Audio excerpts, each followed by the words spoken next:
Slide और बता रही हूँ, उसको भी देख लेना अच्छी तरह। चैट हो गया है तो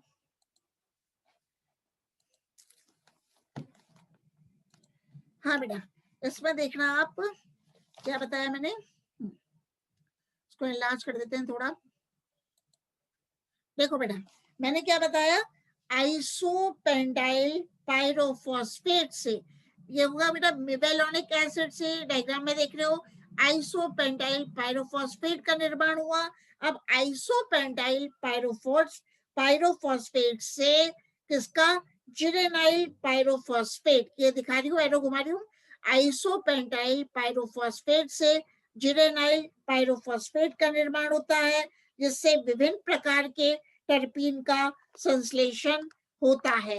कौन कौन से टर्पीन है, मतलब जिरेनाइल पायरोफॉस्फेट से बेटा मोनोटर्पीन्स का संश्लेषण भी होता है, और जिरेनाइल पायरोफॉस्फेट से फार्निसाइल पायरोफॉस्फेट का संश्लेषण होता है, और फार्निसाइल पायरोफॉस्फेट से बेटा ट्राइटर्पिनॉइड्स का संश्लेषण होता है।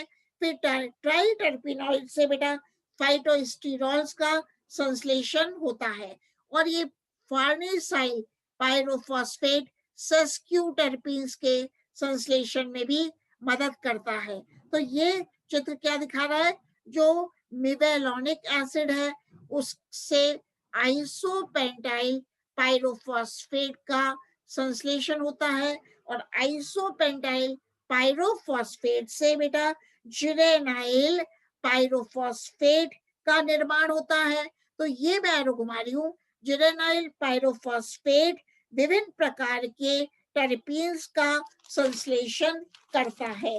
तो जिरेनाइल पायरोफॉस्फेट बेटा मोनोटर्पीन का संश्लेषण भी करता है।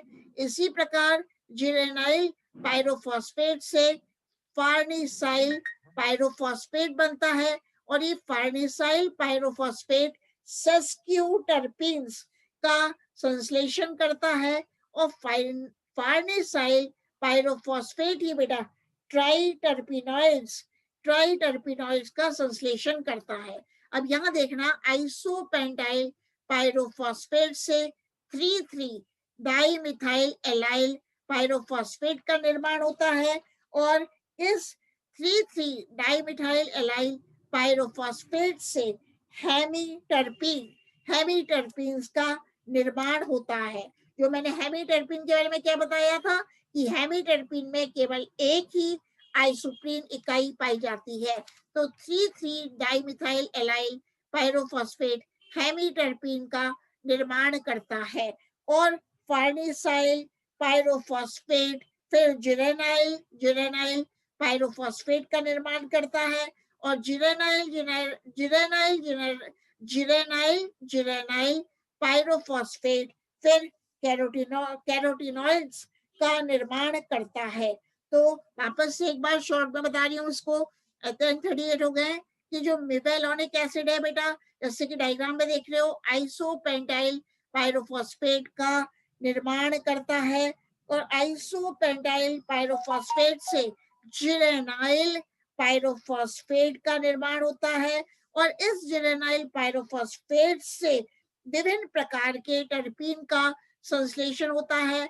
मतलब जिरेनाइल पायरोफॉस्फेट से मोनोटर्पीन का संश्लेषण होता है, और जिरेनाइल पायरोफॉस्फेट से फार्निसाइल पायरोफॉस्फेट बनता है, और फार्निसाइल पायरोफॉस्फेट से सेस्क्यूटर्पीन का संश्लेषण होता है, और फार्निसाइल पायरोफॉस्फेट से ही ट्राइटर्पिनॉइड्स का संश्लेषण होता है, और ट्राइटर्पिनॉइड्स बाद में फाइटोस्टेरॉल्स का संश्लेषण करते हैं, और फाइटोस्टेरॉल्स में परिवर्तित हो जाते हैं।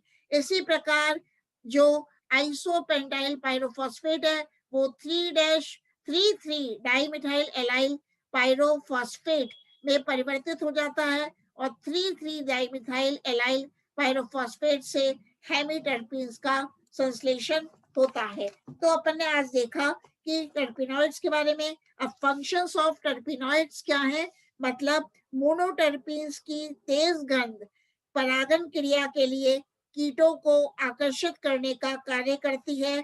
दूसरा है एब्सिसिक एसिड, जो एक व्युत्पन्न सस्क्यूटर्पीन है। बीज प्रसुप्ता सीड डोरमेंसी तथा पर्ण विगलन को नियंत्रित करने में सहायक होता है। इसी प्रकार स्टीरॉल कोशिका अंगकों की सेल ऑर्गेनेल्स की संरचनात्मक इकाई के रूप में प्रयुक्त होते हैं।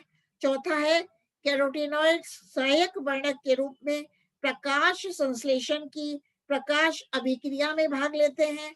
पांचवा है मिक्स्ड टर्पिनॉइड्स जैसे क्लोरोफिल, प्लास्टोक्यूनॉन व यूबी क्यूनॉन तथा टोकोफिरॉल क्यूनॉन इत्यादि विभिन्न कार्य की प्रक्रियाओं में भाग लेते हैं, जैसे कि फोटोसिंथेसिस, इलेक्ट्रॉन परिवहन आदि।